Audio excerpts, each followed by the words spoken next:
Think about the progress that we've made in the last 2 centuries.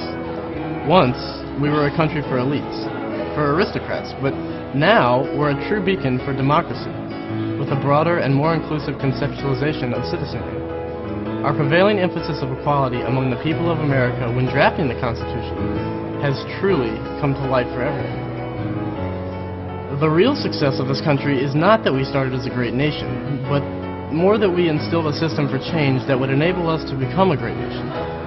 I believe the desire for progress is an intrinsically American value.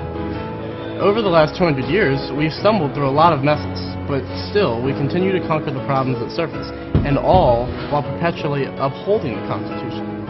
But the power of the Constitution is its ability to live within the society that it serves, warranted by the inclusion of the amendment process in Article 5.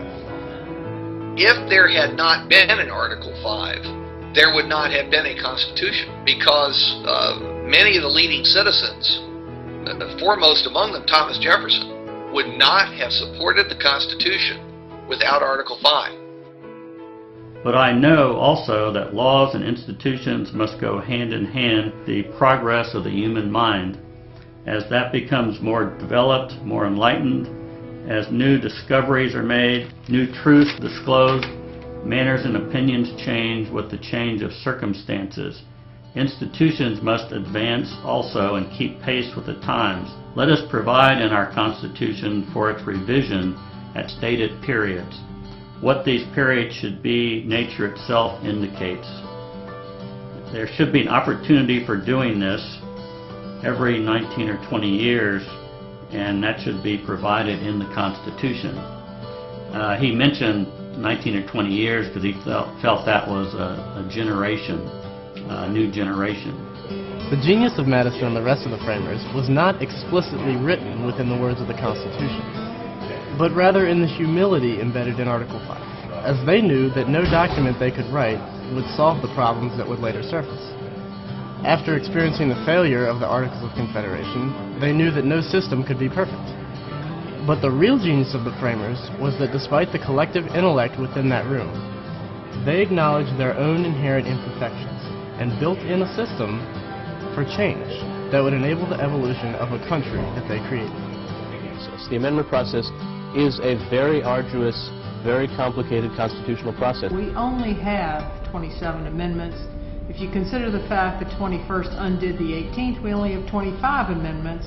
If you consider the fact that 10 of them almost came with the Constitution, they were a condition for ratification by a number of states, then we've really only made significant changes 15 times. The United States Constitution provides 2 methods for amending. The first involves a 2/3 vote in both houses of Congress before being ratified, only if 3/4 of the states consent. There is another alternative, and that is to have a constitutional convention. The states can, if 2/3 of them, or 34 states currently, were to call for a constitutional convention, each state would then send representatives to a convention, similar to what was done when the Constitution was first written. Congress shall make no law respecting an establishment of religion, or prohibiting the free exercise thereof, or abridging the freedom of speech or of the press, or the right of the people peaceably to assemble, and to petition the government for a redress of grievances. Through the amendment process, the Bill of Rights ensured personal freedoms and liberties for all American citizens. When it is necessary, each generation has amended the Constitution. When a guarantee of free speech, or the abolition of slavery, or giving women the right to vote, all those things required a constitutional amendment. I think that the amendment process facilitates the perfecting of the Union. It acknowledges that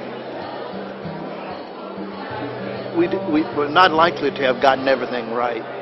And as these issues come forth, there's a way that citizens can redress. First and foremost, the amendments have extended the franchise. They have broadened our idea, our conception of democracy. And now our representative democracy really does include the vast majority. Compared to the rest of American history, if we don't live in nirvana, we live 10 degrees south of it. Over the decades, the United States has seen a progression of ideals, resulting in the passage of new amendments. However, the living nature of the Constitution and the influence of judicial precedents versus amendment are still actively debated.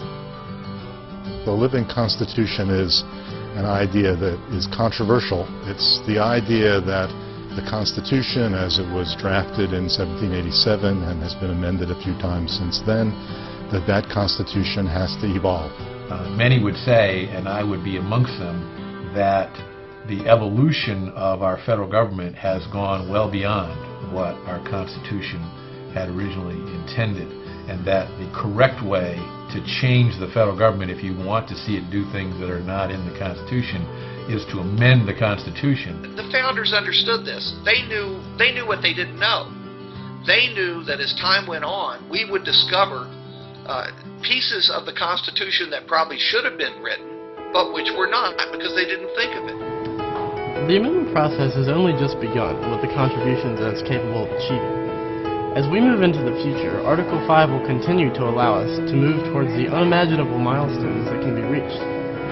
Not only do we uphold a living Constitution, but rather an eternally living Constitution. One that will always hold the American values of freedom and equality through its change. With a firm foundation set by the framers, the progress of the Constitution lives on, propelling the country onward into the next 200 years.